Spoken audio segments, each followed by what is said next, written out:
అయితే గురువుగారు ఎక్కువగా భగవంతుడి ఆరాధనలో ఉన్న వాళ్ళకే కష్టాలు, ఇబ్బందులు ఎక్కువగా ఉంటుంటాయి అంటుంటారు. ఎగ్జాంపుల్‌కి తీసుకుంటే కూడా చాలామంది ఎక్కువగా దేవుడి పైన భక్తి ఎక్కువగా ఉండి, ఎక్కువ పుణ్యక్షేత్రాలను దర్శించుకోవడానికి, దేవుడిని దర్శించుకోవడానికి వెళ్తూ ఉంటారు. అలా వెళ్ళే ఆ సమయంలో కొంతమంది ప్రమాదవశాత్తు ప్రాణాలు కూడా కోల్పోతూ ఉంటారు. దైవ దర్శనానికని వెళ్తుంటే ఎందుకు అలా జరుగుతుంది? వాళ్ళు చేసిన కర్మ ఫలాల ఆధారంగా అయి ఉంటుందా? మరి అలా ఉన్నప్పుడు భగవంతుని ఆరాధిస్తే మనం శరణు వేడుకుంటే ఎటువంటిదైనా ఆయన రక్షిస్తాడు అని అంటుంటారు. ఎందుకు వాళ్ళని భగవంతుడు రక్షించలేకపోతున్నాడు? భగవంతుడు వాళ్ళని రక్షించే పాత్రత లోపల ఎప్పుడు సంసిద్ధుడై ఉంటాడు. కాకపోతే భగవంతుని పాత్రత ఎంత సత్యమో కాపాడబడాలన్న నీ పాత్రత కూడా అంతే సత్యమై ఉండాలి. ఓకే. ఈరోజు ఐ డ్రీమ్స్ మీడియా వాళ్ళు నన్ను ఇక్కడ పిలిచారంటే ఏదో కొంతో నా లోపల నచ్చే పిలిచారు. అవును. స్వామీజీ ఇంతో అంతో చెప్తాడు మంచిగాని. భగవంతుడు నిన్ను అనుగ్రహించి కాపాడాలన్నప్పుడు నువ్వు అంత సత్యవంతుడు వై కూడా ఉండాలి. ఓకే. బై బర్త్ నుంచి ఈ జన్మది సరిపోక పోయిన జన్మలో కూడా అంత పుణ్యకార్యములు పుణ్య దీక్ష దక్షత నీలో ఉండాలి. నీ పితాపితరులు కూడా పుణ్యం చేసి ఉండాలి. ఇప్పుడు ఈ జన్మ ఇప్పుడే ఆకాశం నుంచి ఊడిపడ్డది కాదు. ఎన్ని సంవత్సరాల నుంచి ఎన్ని లక్షల సంవత్సరాల నుంచి ఉండేటటువంటి ఆ జెనెటిక్ థియరీని బట్టి మనకి జన్మ వచ్చింది, ఆ DNA కాలం బట్టి. సో ఆ వంశవృక్షంలో చేసేటటువంటి పాప సంక్రమణ పుణ్య సంక్రమణ వల్ల ఈ దేహం ఉంటది. ఈ దేహం పొందిన తర్వాత కూడా చేసేటటువంటి పాప సంక్రమణ పుణ్య సంక్రమణ. అందుకు భగవంతుని చెంతన నువ్వు నిష్ణాతుడవై ఉండి అర్హుడవై ఉంటే త్రుటికాలం నంది నేను తప్పించగలడు కదా. ఎంతమంది బ్రతుకుతుండలేరు ఇప్పుడు? ఎంతో మంది ఇప్పుడు కాపాడబడుతున్నారు, రక్షించబడుతున్నారు. వీళ్ళెందుకు రక్షించబడలేదంటే అందుకు భిన్నమైనటువంటి పాపమో కర్మనో ఏదో ఉండవచ్చు.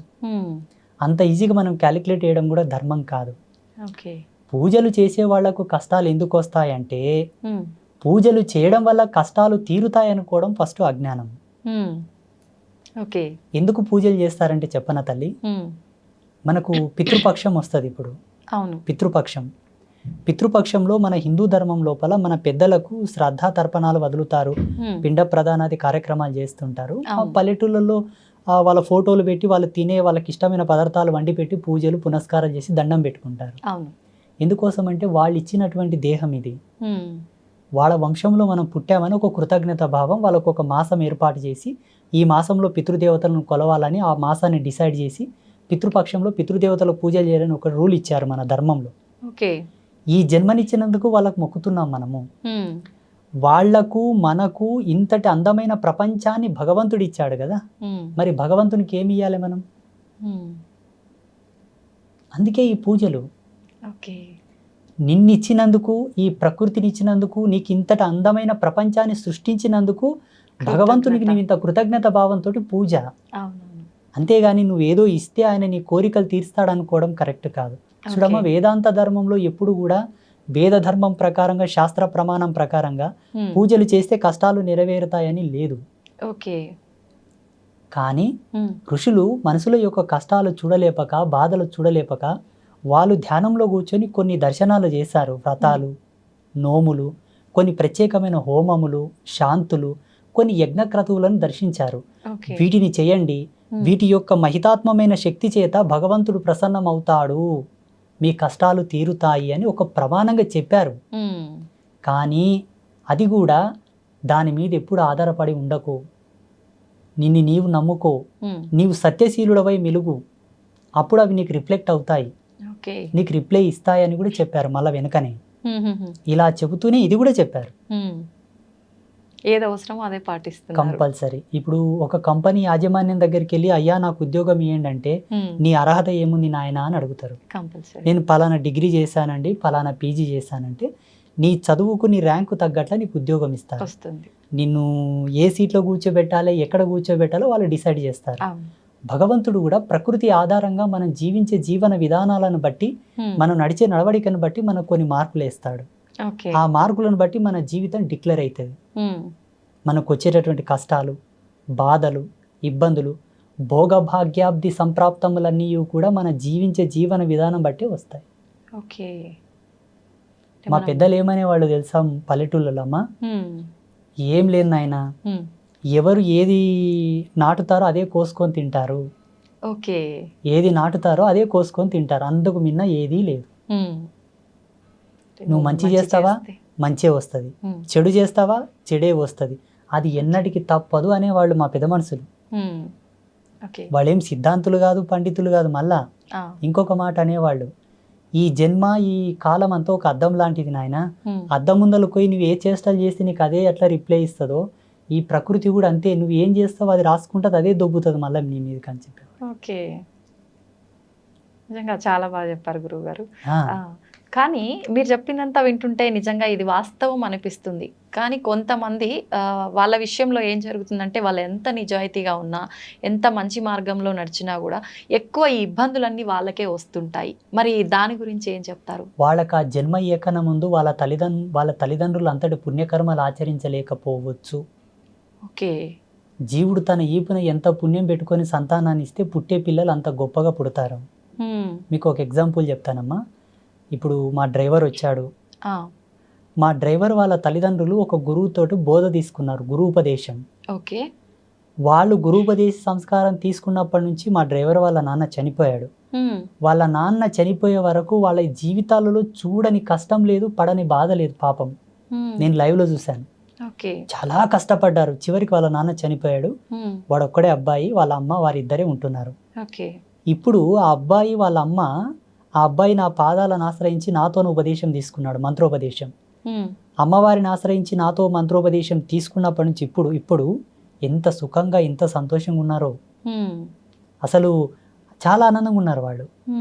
ఇప్పుడు ఆయనకు కొడుకో బిడ్డ పుట్టారు, ఎంత ఆరోగ్యంగా ఎంత చురుకుగా ఎంత అందంగా ఎంత అభినయంగా పుట్టారో పిల్లలు. అసలు ఈ కష్టము బాధ అంటేనే తెలియనంత గొప్పగా పెరుగుతున్నారు ఇప్పుడు.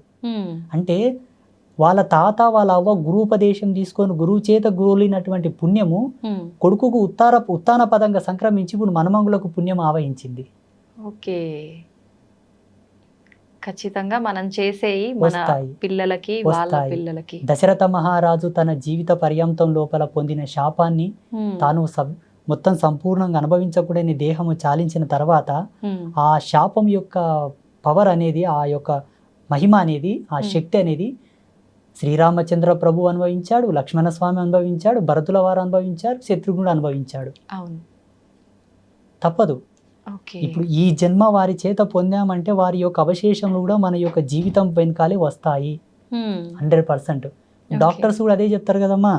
ఇప్పుడు జీన్స్ మన యొక్క పెద్దల యొక్క వారసత్వాన్ని బట్టి కొన్ని రోగాలు వస్తుంటాయి అని చెప్తారు. రోగాలు వస్తాయి అంటేనేమో నమ్ముతారు, ఉసురు వస్తుంది అంటేనేమో నమ్మరు. మేము ఇట్లా పాపాలు పుణ్యాలు పెద్దల నుండి వస్తాయంటేనేమో మూఢనమ్మకం అంటారు. డాక్టర్లు ఏమో వాళ్ళు చెప్పిన రిపోర్ట్స్ని బట్టి మీ పెద్దల యొక్క వారసత్వానికి ఈ రోగం వచ్చిందంటేనేమో గుడ్డిగా నమ్మేస్తారు. అక్కడ అది అంటే సైంటిఫిక్ గా అన్ని ప్రూఫ్స్ ఉంటుంటాయి కదా గురువు గారు. అది పెన్ను తీసుకొని పేపర్ మీద రాసేటటువంటి భౌతికవాదం, కంప్యూటర్లో టైప్ చేసేటటువంటి భౌతికవాదం, దానికి ఆధారమైనటువంటి కారణ సంభూతులమే మేము.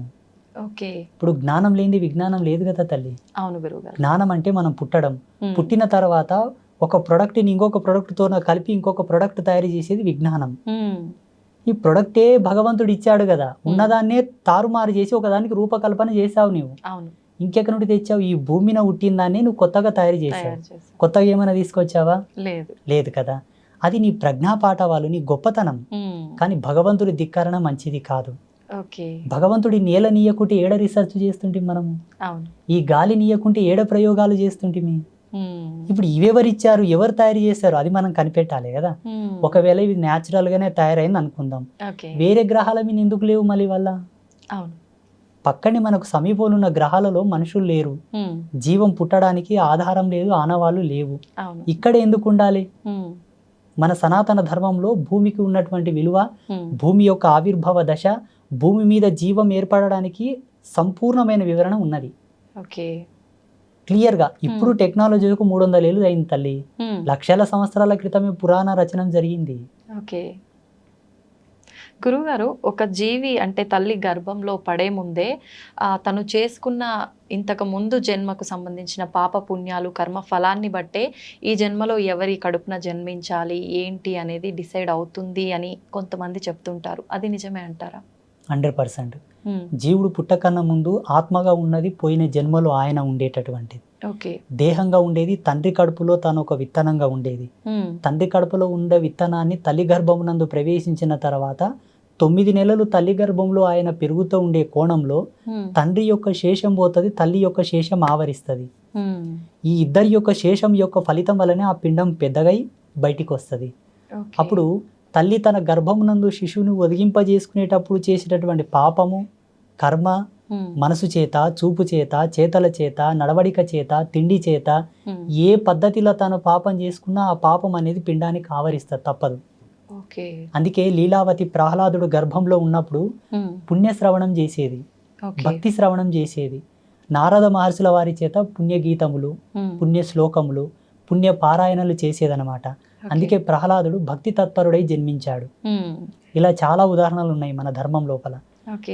అదే కోవకు మనం వస్తే హిరణ్యకశపుడు, హిరణ్యాక్షుల యొక్క జన్మను మనం చూసుకున్నట్లయితే కశ్యప ప్రజాపతికి చాలా మహా తపశక్తి సంపన్నుడే కశ్యప ప్రజాపతి.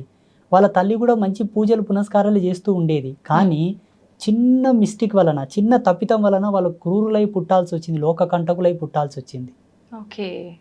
తండ్రి యొక్క శేషము, తల్లి యొక్క అవశేషాలు కలిపితే వచ్చేటటువంటి రూపమే ఒక జీవుడు.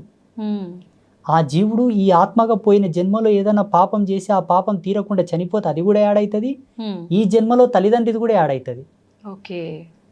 అందుకే ఎన్నాళ్ళు బ్రతికినా ధర్మంగా బతుకు, పుణ్యాత్ముడు బతుకు. ఎందుకంటే ప్రపంచం చాలా భయానకంగా ఉన్నది. నీవు ఈదొచ్చు, ఈదకపోవచ్చు, నీవు ఓర్చుకోవచ్చు, ఓర్చుకోలేకపోవచ్చు. మొదటి నుంచే మార్గం మంచిగా వేసుకో, సుగమం చేసుకో, అంతిమం వరకు సాఫీగా చేరుకోగలవని చెప్పింది మన ధర్మం.